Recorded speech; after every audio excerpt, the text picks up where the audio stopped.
Hello, hello and welcome back in this special requested and custom made video. There has been some cool updates in the game, a lot of cool stuff. They already made it, and this actually is an old requested video. I mean, I totally forgot your username for whoever requested this cool video, but the request is a modern Le Mans car, a modern Le Mans LMP1 or a modern Le Mans car. I lost your username because there has been a lot of cool comments all this time, and your username it just sort of disappeared. So whoever you are that requested this cool video, I would love to hear your comments below. So as you can see, there has been some cool updates in the game. For example, there are now a lot of spoilers you can put on the cars. I will show you that in a minute. Let's start with this absolutely magnificent beast here. It looks like a racing car because it's a truly racing car that you can use on the road. As you can see, I called it the Oriental. I know that this is a weird name for a car like this, but I like the Oriental name, Oriental V16 car. As you can see, the chassis is carbon fiber panels with monocoque chassis, with carbon fiber chassis tub, and mid longitudinal engine placement, push rods front and rear. +3 quality. Let's make it +4, that will be better. Moving on, this is the engine in question that I chose here. It's a 90 degrees 16 cylinder engine with magnesium block, 87mm on the bore and 97.8mm on the stroke, which will equal 9.3 liter engine. An absolute beast, huge, heavy. It's not really heavy, it's made from magnesium and aluminum silicon, so it's a little bit lightweight, if you want to call it that. I'm sorry, I'm a little bit sick, so you have to bear with me here a little bit. Moving on, I'm using billet steel crank with lightweight titanium or titanium connecting rods, lightweight forged pistons with +1 quality here, no need for higher quality here. 9.5:1 compression ratio with 93 cam profile. Yes, actually this is 5 valves per cylinder, dual overhead camshaft. Yes, 5, not 4, because with 4 and variable valve lift I made less power, but I made more torque. But in this engine I'm not looking for torque, I'm looking for power. That's why I've chosen 5 valves per cylinder. Billet steel titanium, as I said, lightweight forged, +1 quality here, 9.5:1 the compression ratio, 93 on the cam profile, which is a racing camshaft.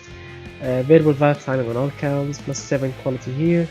Turbocharger or twin turbo, ball bearing internals with 2245 horsepower, supporting intercooler, 74.6mm on the compressor, 63 on the turbine, maximum AR ratio with 13 psi, +5 quality here. Direct fuel injection with a throttle per cylinder setup or individual throttle bodies. Let's see, performance intake manifold and intake system. Premium 95 octane is needed here because I don't want to use premium 98. Premium 95 is sort of, you can find it anywhere in any pump station. 98 you can only find it in in Europe or in rich countries that have that they are really advanced in technologies. For example, in Saudi Arabia you can only find 91 and 95 only. There is no 98. So if I want a 95, that means this car can run absolutely everywhere on earth, and that's amazing. Yes, most of the Arabian countries here, they only have like 95 maximum. Not all Arabian countries use 98. But I think I've seen in Europe there are some pump stations that can pump 98 octane fuel, maybe in America, in the USA or in Canada. I'm not really sure. You can tell me in the comment section. Yes, that would be cool actually. Tell me in the comment section what kind of fuel you have in your local pump station. Yes, for example, as I mentioned, here in Riyadh in Saudi Arabia there is only 91 and 95 only. How about you? Anyone guys, just tell me what kind of petrol or fuel you have in your local gas station or pump station. Moving on, the air fuel ratio is 12.9. The ignition timing is 98 on the advanced. It's very advanced. The RPM limit is 8000. As you can see, the connecting rods and the pistons, they are absolutely maxed out, 8000 on the dot. But don't worry, Everything here is on the green, nothing is minus, everything is perfect. Moving on, it's a twin exhaust, twin pipe with 127mm on the exhaust diameter or 5-inch exhaust diameter. This is a huge exhaust pipe. High flow 3-way catalytic converters. Yes, I want to use catalytic converters because I want to make the engine clean. It's a V16 engine. Yes. And look, with high flow 3-way you will get 54.6 emissions, which is quite clean. It's very clean for a 16 cylinders with twin turbos and 1577 horsepower. I consider it really clean. Quad straight through mufflers because we have twin exhaust pipes and dual on each pipe, so that means quad muffler, straight through mufflers. Plus 4 quality here, and this is the final result. 1576.5 horsepower at 8000 rpm, 1132.5 pound-feet of torque at 6100 rpm. So it is a perfect racing engine. It has 80.8 reliability, which is very high. And the service cost for a racing engine, it's an absolutely cheapie. Fuel economy it's also great, 20.4% for a V16 twin turbo, 1,500 horsepower. That's amazing. I'm using nearly all the octane. The engine is clean on the emissions. It has good noise to it, semi-quiet, let's call it noisy or sporty. It's responsive. I consider a 16 cylinder with throttle per cylinder setup. I consider it really responsive.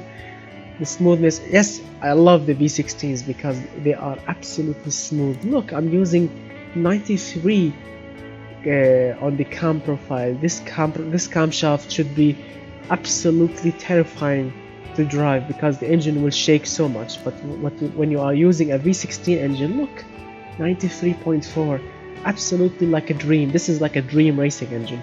Absolutely smooth, even in its racing setup. Amazing.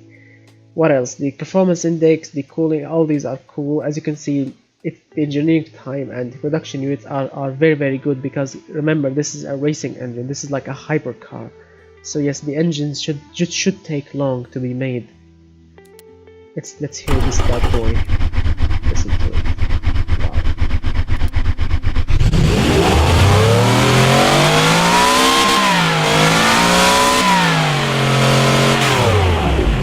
As you can see, this orange arrow here means that the engine is nearly can fit in the what we call the engine compartment in the car. The engine is nearly shoehorned inside the engine compartment.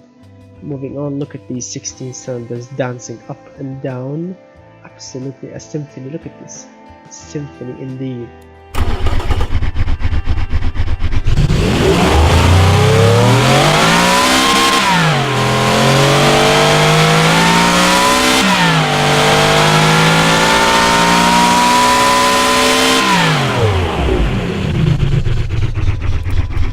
Amazing, a piece of art indeed. Let's shove this engine in the vehicle. As you can see, I've chosen this body, which is a 2002 coupe or coupe. Zero quality on the body and the fixtures. I've chosen this beautiful carbon fiber color here. As you can see, everything is carbon fiber except the wheels. But let me first paint the wheel or the brake calipers with also carbon fiber. If I want, I can also paint the rims with carbon fiber. So basically everything is carbon fiber, not only color, also materials. Let me show you.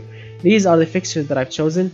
These cool vents in the front, these cool thin headlights with these cool indicators, and this front grille, front lip, the badge here, these side mirrors, these vents on the top, these cool rims, and also look at this beautiful lip. You can actually use the same lip in front and put it on the side, and then you could choose, or you can push the mirror button here so you can mirror it to the other side.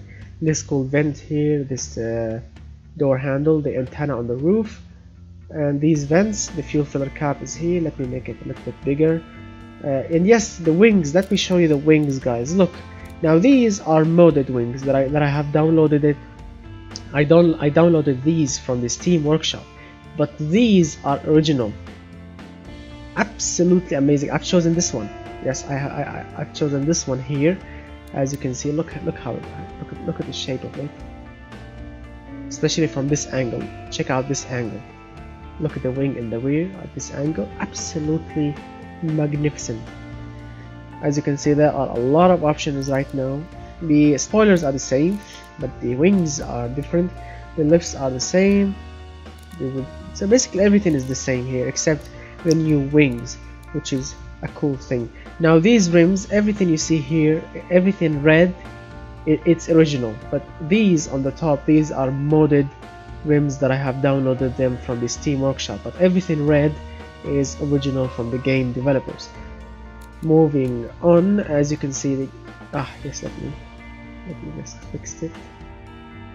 Yes, as you can see here, I'm using all-wheel drive, dual clutch, 7-speed gearbox with 418 kilometers per hour. Is the gearbox top speed, but I have limited it to 410 because 410 will make the gearbox work much better. Let me show you here. Yes. Okay, let me just tweak it a little bit.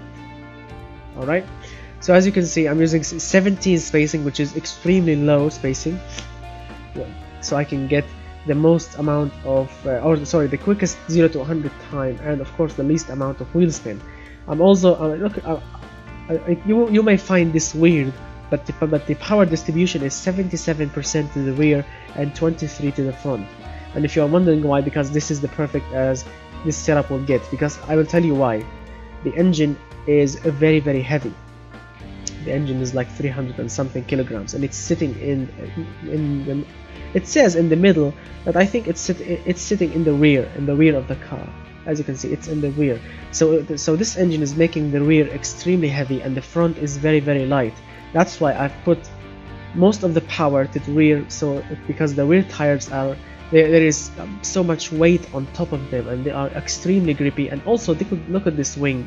This wing is also pushing the rear tires more to the ground, even with the engine weight on top. So can you imagine what kind of stress the rear suspension is taking?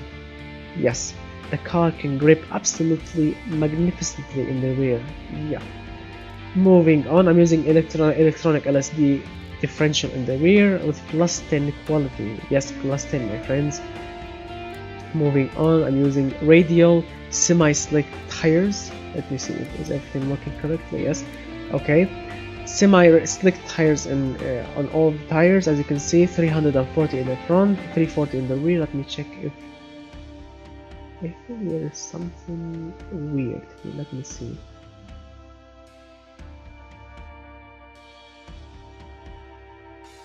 I'm not really sure what happened. Yes, because the tires actually, they were... I'm not really sure what happened, but sometimes the game just gets absolutely weird, and some figures changed.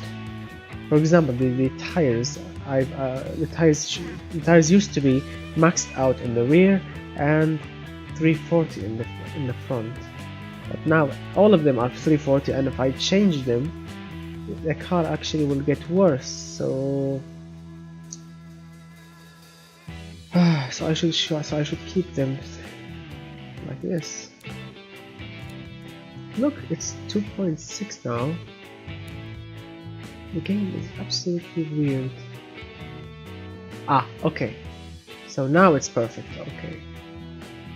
Even with 340 front and rear, everything is back to normal. Okay, 128. As you can see, when I'm using, the developers should fix this. When I choose all-wheel drive and then exit the car and go back to it again, the power distribution, something happened weird here. So I have to increase it, decrease it, and everything will get back to normal. That's not good. Okay, 340 front and rear, 700 is the tire diameter, 20-inch rims with 25 offset in the front, 10 in the rear, carbon fiber rim materials with +2 quality here. carbon ceramic 6 piston front and rear. The fronts are 420 millimeters, the rear are 375. The pad type is, let's see which one is perfect, 55. Okay, and the brake balance is, let's fix them. The brake balance are nearly 50-50. I have decreased them a little bit, as you can see, to increase the drivability and sportiness. So it's 50-50, you can see. Plus 0 quality, no need to use higher quality here. Downforce under tray, as you can see, 77 on the downforce. Active rear wing with active cooling flaps, and 64 on the front wing angle. They mean the front lip. Yes, the rear wing angle is, as you can see, let me see if I increase it, if it will affect. Okay, so the rear wing is 100, is the wing angle. The cooling airflow is, as you can see, 51, and the brake airflow is 100 with plus 14 quality. Yeah. Ooh, actually, if I push it only to the plus 15. Okay, so no, plus 15 quality here, plus 15 quality aerodynamics, absolutely amazing. As you can see, I'm using sporty interior, and if you're wondering why I did not choose basic, because I'm making a racing car, you should use the most lightweight materials as possible, and basic is a little bit lighter, as you can see. Look at the difference. The difference is like 14 kilograms less, but much less selling point. Let me show you. I want you to pause the video here and read all of this, and then I want you to pause and continue reading all of these. These are the informations about sport interior.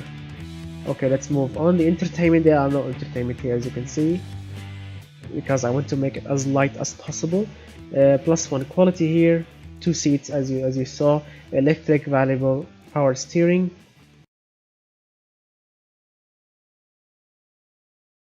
For quality here, and basic safety. Yes, I don't want standard or advanced. Basic is basic racing safety equipment. 0 quality here. Progressive springs with semi-active dampers and active sway bars. As you can see, the camber is positive half a degree in front and negative 3 degrees in the rear. Yes, this is massive camber degree, I know that, but this is the most effective one. As you can see, if I start to increase the angle, the car will start to lose sporty points. So as you can see, minus 3 degrees, the customers will love it, and it will get the highest sportiness value. The springs are, as you can see, let me see if I can maybe make them. No, that's good. As you can see, 5 here, 3.8 here, 4,600 on the sway bars, 7,000 here. The dampers are 1.60, 2.20 on the springs, perfect. And the ride height is slammed to the floor. Yes, the ride height is slammed to the floor, and the car is not bottoming out, 0%. As you can see, the roll angle is very little, 1.4 degrees. It's still comfortable, it's still sporty, it's still drivable. That's the whole point with plus 7 quality here. Moving on, as you can see, the car can do 410 kilometers per hour, which is the electronic limited top speed, 2.2 seconds from 0 to 100, and the quarter mile in 8.7 seconds. Yes, my friends, 8.7, absolutely quick.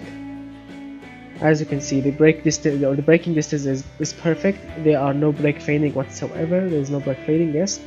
The front downforce is 56.1 kilograms. The rear one is 191 kilograms. Even with the engine weight, that will be, as you can see, 68% of weight distribution is on the rear and 31 in the front.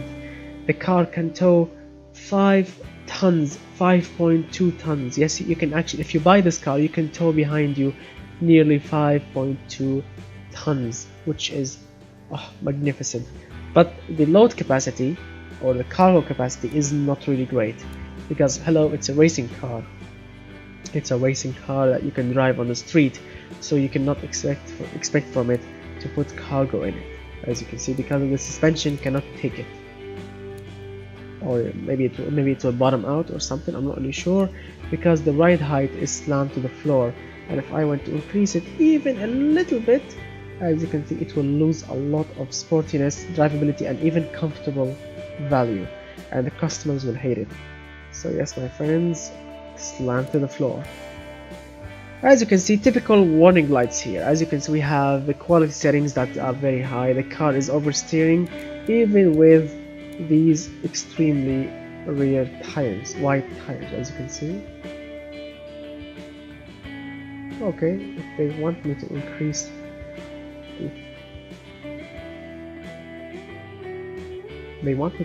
them, I'm not really sure why.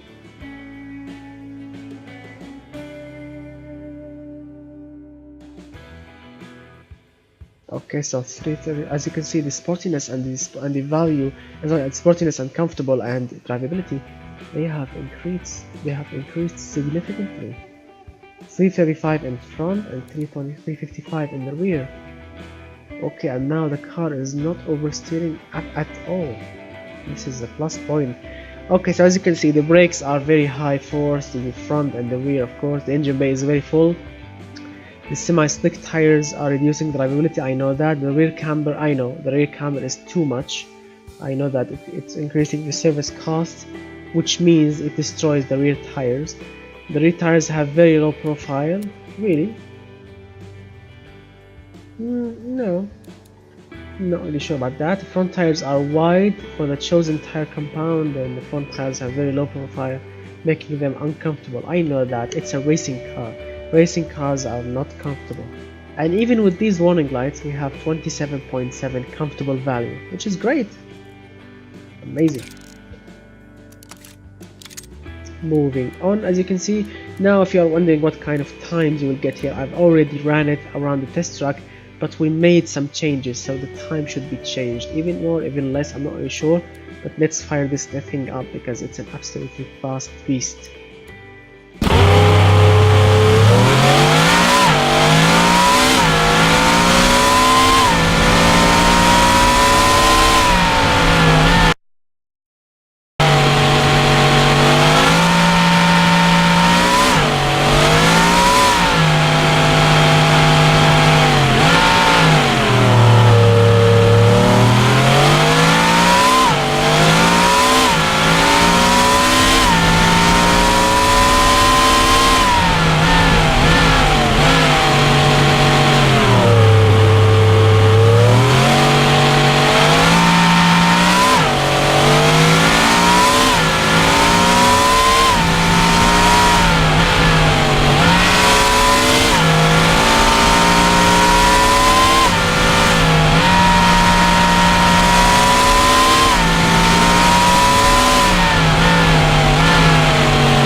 Wow. 1 minute 6 seconds, 0.22.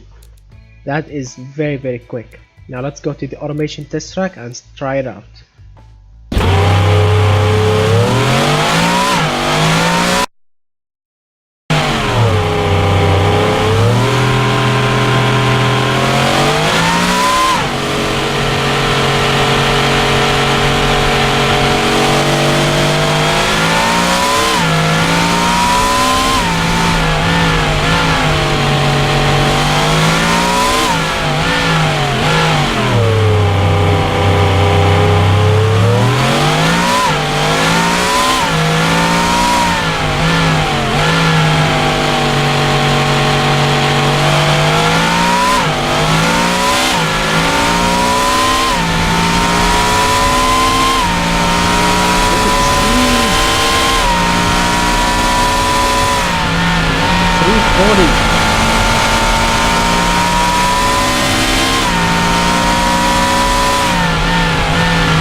1 minute 50 seconds point 36. Absolutely amazing. Wow, that's very quick, and I'm really happy with the end result. So thank you whoever requested the modern Le Mans car or the modern LMP1 car. I'm not really sure what do you mean, and I apologize if this car is not really like, it's not really like the real LMP1 car, because I did not find any, you know, close body shell that to the real LMP1 cars. This is the closest that I can get, and I'm really happy with the end result. You can consider this as a racing, a road legal racing car, or a real racing car, whatever you want to call it. But as you can see, there are license plate holder in the front and the rear, so it has been a very cool car. I'm really happy with the end result, and I want to hear your you know, what do you think about the car. Tell me what do you think, and tell me in the comment section, please. And of course, if you enjoyed the video, let me see those likes go up in the sky, and share the video if you want to share it, and get subscribed if you are new to my channel, because you will enjoy every minute of it. And I will see you very soon with more cool videos like this one and even more. And I do apologize if I'm not making any of your requests, because I'm really busy. So I'm gonna see you very soon. I hope really that, and I wish me luck, and I wish you all the luck, and goodbye my friends.